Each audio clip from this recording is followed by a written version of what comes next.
السلام عليكم ورحمة الله تعالى وبركاته. بسم الله الرحمن الرحيم.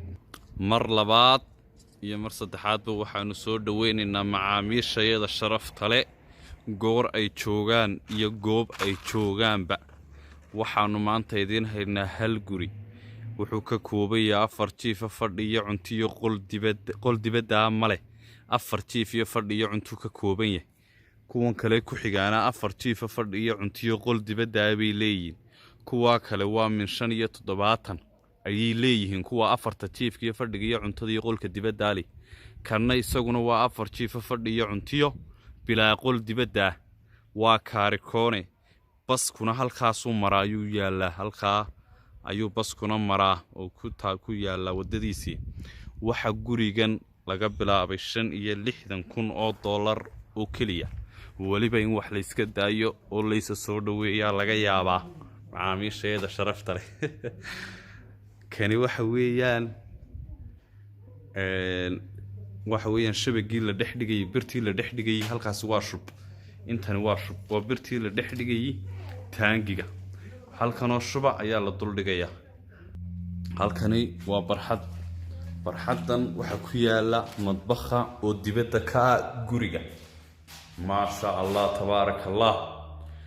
مطبخو sida loo qalabeeyay waa darkaysan. dadka qaar dishiska ama saxankaas oo kaliya ayay dhinac dhigan dhinacna kaabada, laakiin saxankii iyo kaabadii baa la isku sameeyay si culays walba oo saxanka la dul dhiga una saxanku wax dhaqdhaqaaqi wax dhicida u yeela.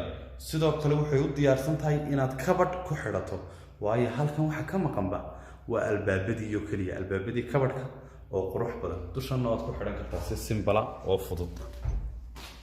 halkan aynu galno. waxba inagama gelin qalabka lagu xidhxidhay iyo xashiiskiisa dhex yaala. guriga quruxdiisan iyo ashqaraarkiisan ayaa inagayna khuseeyay macaamiisheeda sharafta leh. 4 jiif fadhi iyo cunto qol dibadda. daaradiisu wataa. kani waa fadhigiisii. kani waa fadhigiisii kani weeye. haye albaabadiisu waa noocan.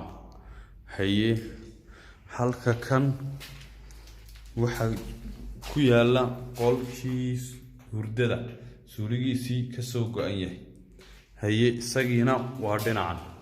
waa kan qolkii hurdada. baasha daaqaday weyn buu leeyahay. ma sha Allah tabaaraka Allah. gurigu waa kaarikoone. gurigu waa kaarikoone. kaarikoone macnihiisu waxa weeye 2 wajahadood buu leeyahay. 2 wajahadood markuu gurigu leeyahayna wuu ka faalalsan yahay, kana hawo badan yahay guryaha dhexda ku jira ee hareeraha laga wada xigo. ma sha Allah tabaaraka Allah. gurigu waa ka gaari galkiisii buu leeyahay. baskiyo u dhow buu leeyahay. halkaas waa halkii keydka biyaha berrika maalin hadii hargeysa biyo wada hesho. waa guryaha ugu horeeyay soo gaarayaan. xaafadu waa waqooyiga jigjiga yar ama Mansoor area. assalaamu calaykum waraxmatullaahi wabarakaatu.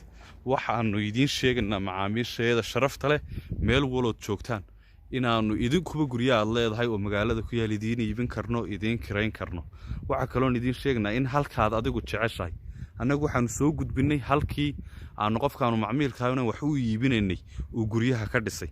laakiin halkaad adigu jeceshahay in guri lagaaga helo ayaanu xataa kaaga doonaynaa. waxay inoo dhaxeeyaaba waa lambarkayaga ood kala soo xidhiidho WhatsApp-ka. ma sha Allah tabaaraka Allah. assalaamu calaykum waraxmatullaahi wabarakaatu.